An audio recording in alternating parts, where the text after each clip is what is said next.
My name is Richa Bhalla, and I'm going to Dr. Richa Bhalla, and I'm going to teach you this. You know that this course is of startup DNA.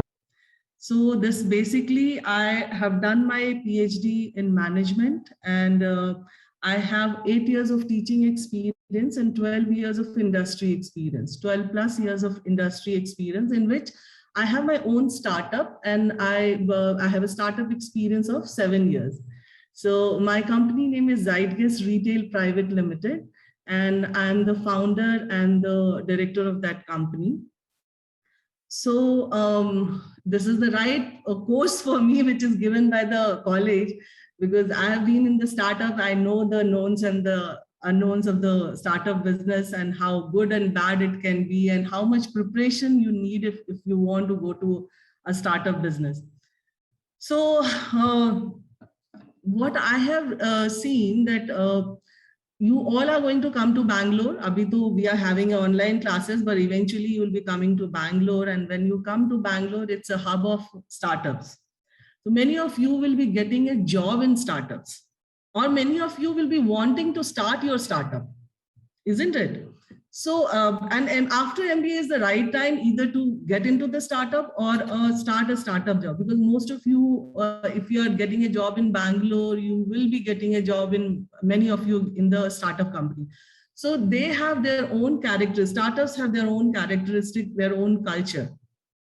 And the people who really want to say that, I want to join startup, I have been seeing in my past 7-8 years, you guys go to Saturday pub, 2 drinks down, and you want, okay, I want to have my own startup. I don't want to work for any other company.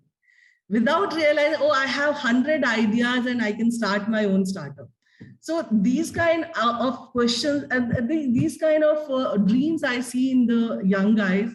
Not only young guys, if you see 7 years of job experience, 10 years of job experience, they'll come and say, yeah, boss se nahi ban rahi. I don't want this boss and I want to start my own company. I'll employ 10 people.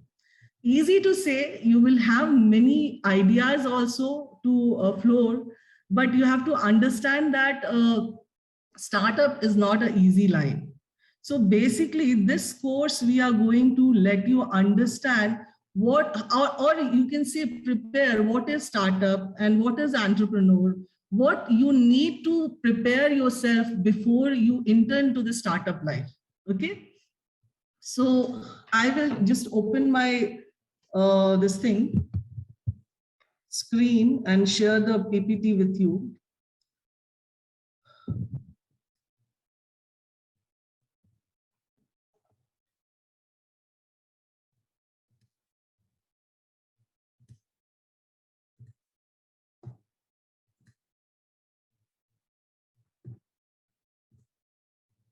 Can you all see it? Yes, ma'am. Yes, ma'am. Yes, ma'am. Okay, I think we have to start from. So what should, when we are doing this, what is our objective of learning in this particular bridge course?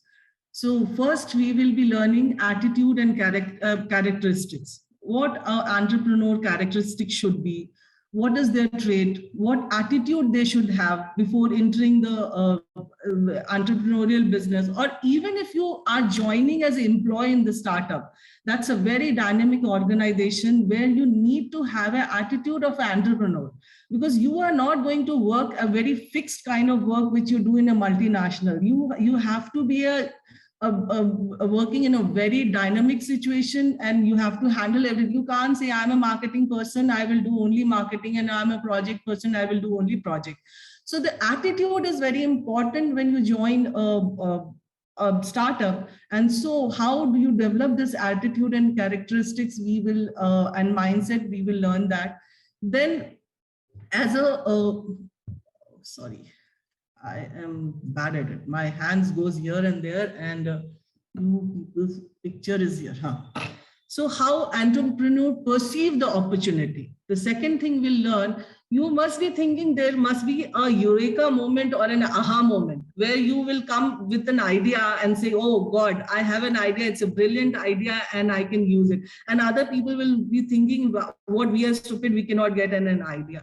So you have to know there is nothing called an aha moment. You see the problems, and you every day in life, you keep seeing the problems. And then there is a particular way of thinking, how do we solve this problem? And then the idea starts coming. So there is a way of generating idea from the opportunity available in the market. So we'll learn how to design idea, how to learn idea, how to design to develop an idea, and how to bring it to a profitable business model. Okay. So once you generate the idea, once we learn, and in the team will start generating the idea, then we'll start learning how to convert this idea into business model.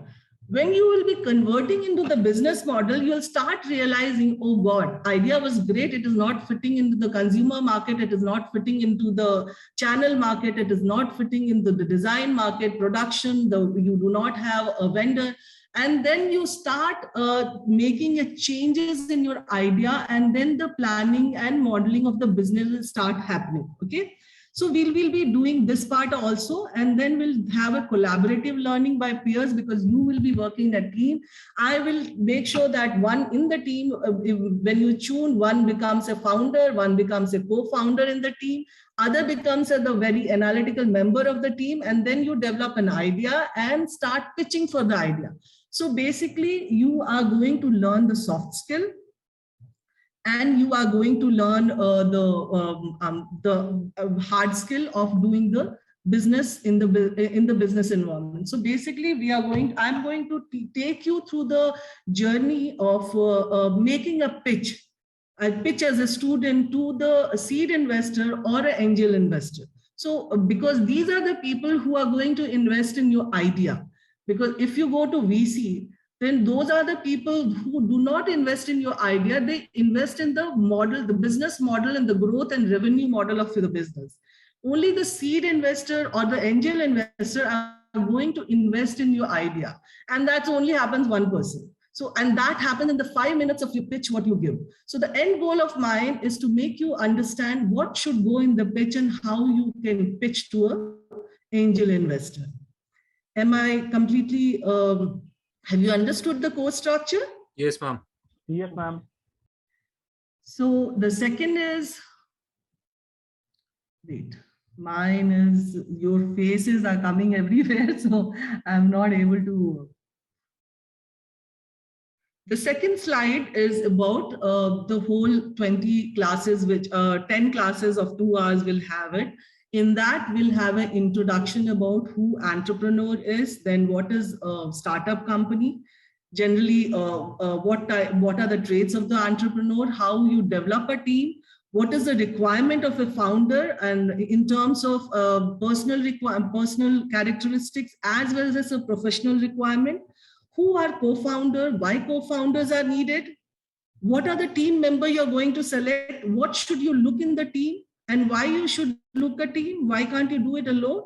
Okay, so these we are going to learn. Then we are going to learn effectuation, design thinking, and ideation. How do you develop the idea? How do you think, design thinking you do, and bring out to an idea which can be profitable in the market, and can you make a prototype? If it is a product, can you make a prototype? If it is a service, can you show a prototype in terms of service modeling?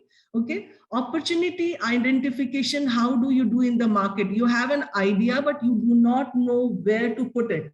Okay, when the engine was made, we didn't know that it can be used as a railway engine. And then when we started making the track line, and then we had a bogies in it, and then we issued ticket and got the money, and then we know we can commercialize the engine. So making an engine a prototype is not important. How you commercialize, how you use the opportunity in the market is important. And then who will be your customer, what value proposition you are going to give the customer, how you identify the value, how you position your product, then what are the market mix you are going to use it. See, marketing, I was an indication of interest of the market, you have to use it. Then it comes, then 14, then comes your final finance, what are the finance terms you have to know? Like, you will be a marketing person, you will be a product person, HR person, but if you are starting up a company and if you don't, you say, I don't understand my P&L, I don't understand the finance, it will not work. So bit you have to know finance also, and then business model will be prepared, and finally the final day we will do the pitching of your idea. Any damn idea you have to come with in each class, and then with each class we will be doing team building, its opportunity identification with that idea, value proposition for customer, finance, what all the finance will go into it, and the business model and pitching will be doing in the final day or the 10th day. Or if you may require to do some more time, because pitching is little something you need to understand much better before you go to angel investor or a seed investor. So that's a 5 minutes time, and that 5 minutes is very important. You do not get 5.5 minutes. Okay, so in that 5 minutes, how you make and give an impression is very important. So in case if we are doing a pitching and if I see that you are not able to up to the mark and we still need to do some more classes, and if I get, we will go a little further also. Okay. Yes, ma'am. Good. So I will start with some jargons first. Okay.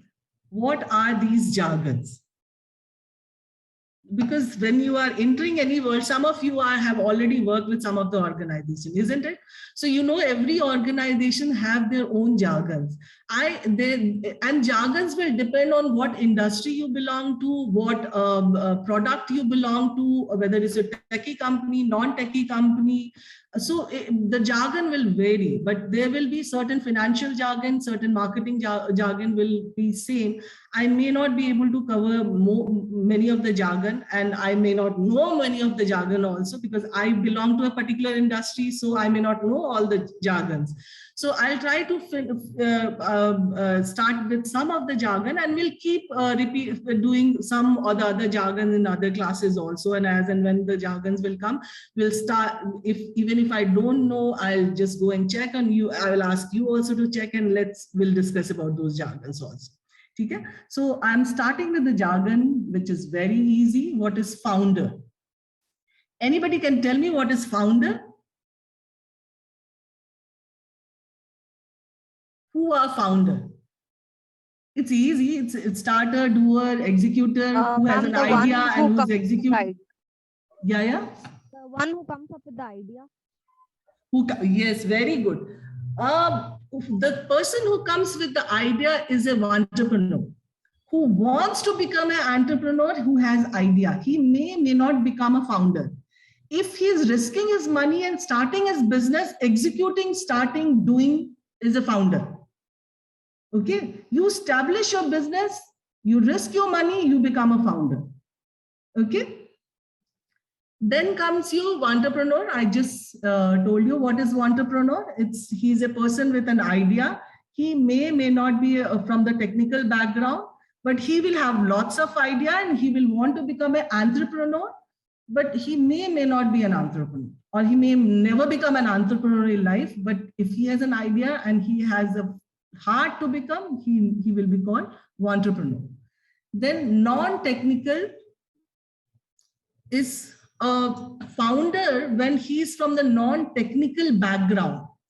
So generally in the techie company, one founder will be a technical guy, because idea will be generated as by the person, and he will want to have that technology come in the market. That will be his idea. But he needs one non-technical person who will know the market, who will know business model, and who will be a hustler, and who will know how to go in the market. Isn't it? So that person is called non-technical, and this non-technical is very important, because if you see most of the bigger company or most of the startup, these are the complementary skill which the founder will have. If the one is a technical guy, the other mostly will be a non-technical guy. And even if he's a technical guy, he will try to do a non-technical job more. Okay, so that he becomes a complementary to the first founder. So if you see Microsoft, Bill Gates was a technical guy and Steve Ballmer was the non-technical guy. If you see Alibaba, Jack Ma, I think he is also a non-technical guy. He's from the English literature background. Apple, you see, Steve Jobs is a non-technical background, and Steve Wozniak is from the technical background.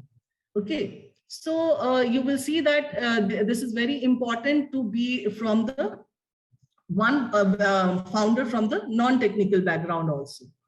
Now, what is validation? What is validation? Somebody should validate, somebody should say that your ideas are correct.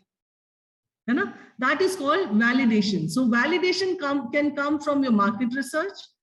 It can come from the other industry people. It can come from your some startup guide, and it can come from the literature you read about the industry. It can come from the customer you are interacting with, the prospective customer. It can come from the vendor. Anybody can validate. The validation is very, very important in the initial stage and every stage.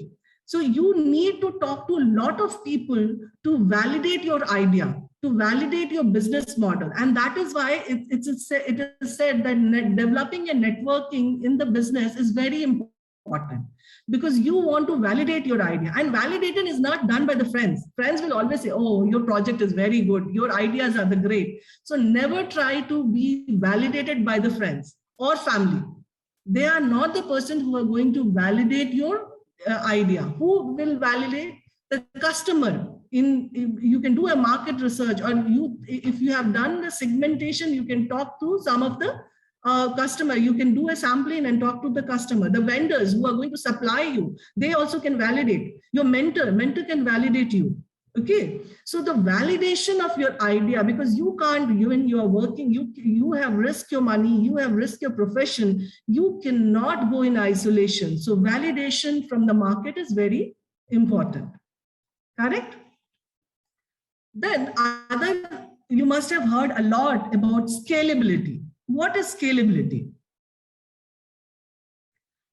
So basically, scalability is nothing but market validation will happen, and then if you are not able to scale a project, means you cannot replicate the same.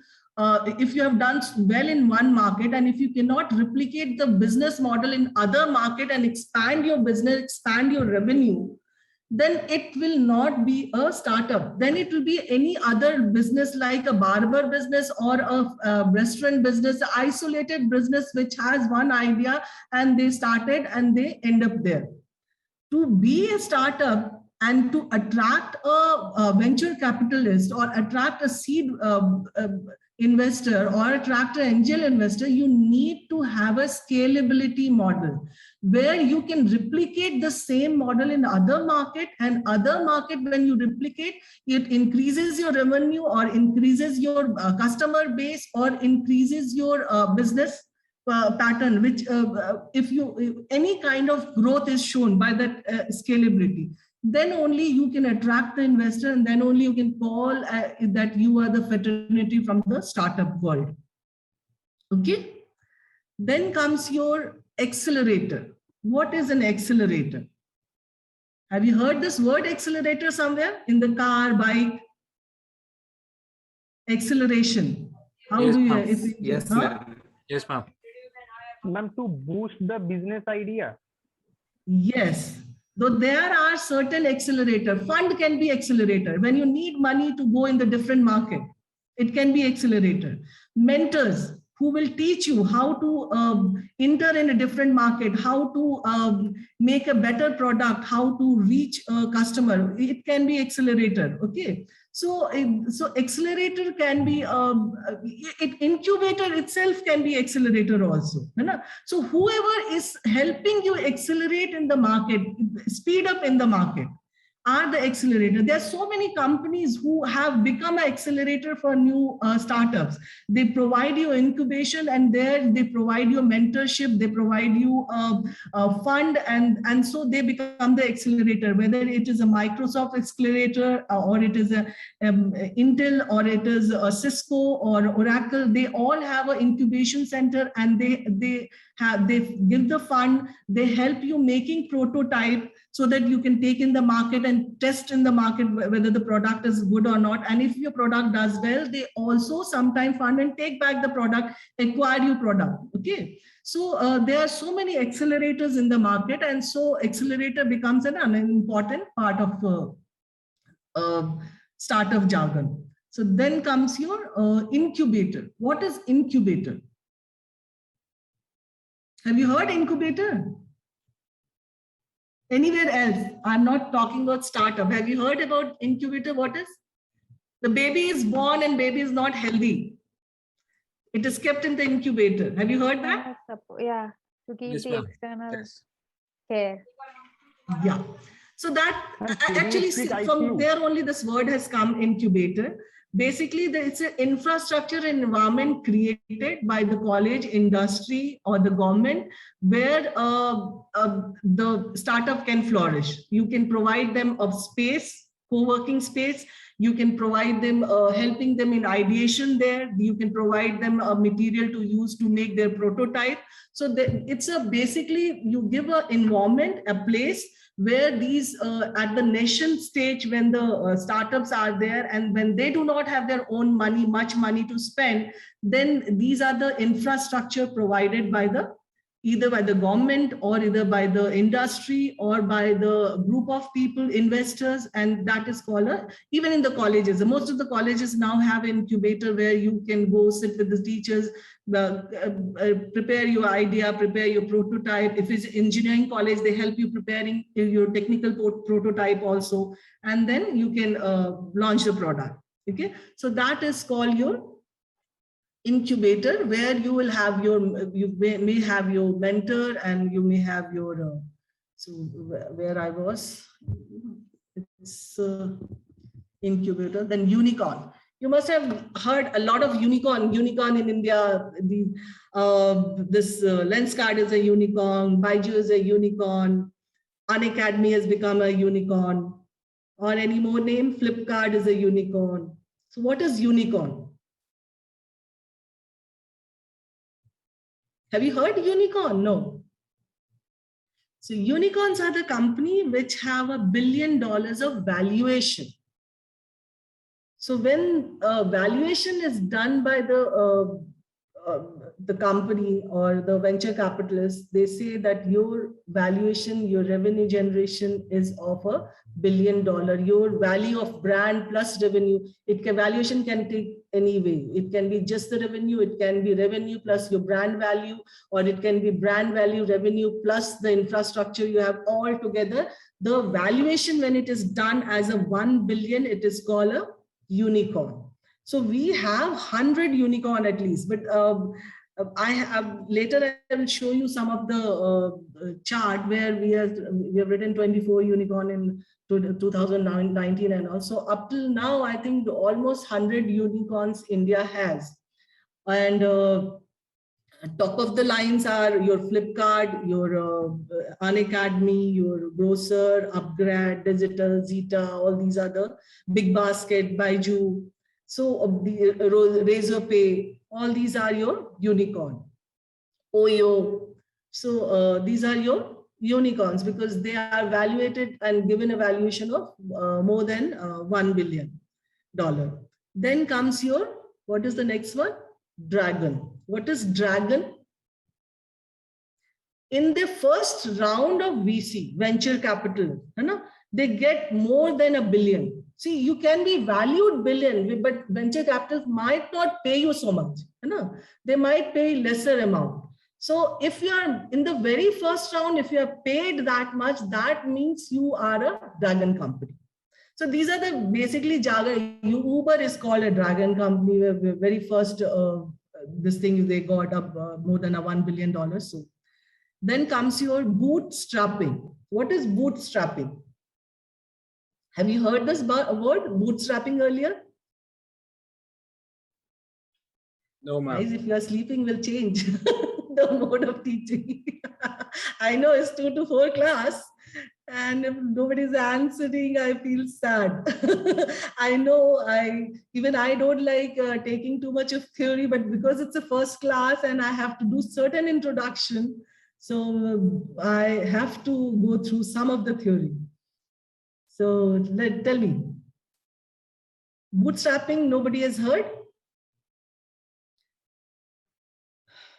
So bootstrapping is when you are self-funded. Okay, so bootstrapping working is the combining your budget and human capital and launching your product at a very, very lean management, or using a very basic money. You are not going to explore in terms of money. You are going to save money in everything. If you are making a prototype, you are just making to show what are the functionality. You are not beautifying it. If you are hiring people, you are making sure that you hire minimum, get maximum work done. So you take more variety of people. Okay. So basically bootstrapping is controlling your budget in the very shoestring budget you are starting a business. So every startup, when they start, they start with the bootstrapping. Okay, because they do not have so much budget to splurge. Even in the terms of advertisement, even in terms of branding and all that, they do not have so much of money.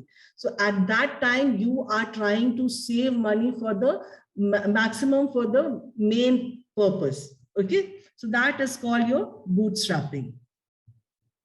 Then comes your iteration and pivot. What is an iteration?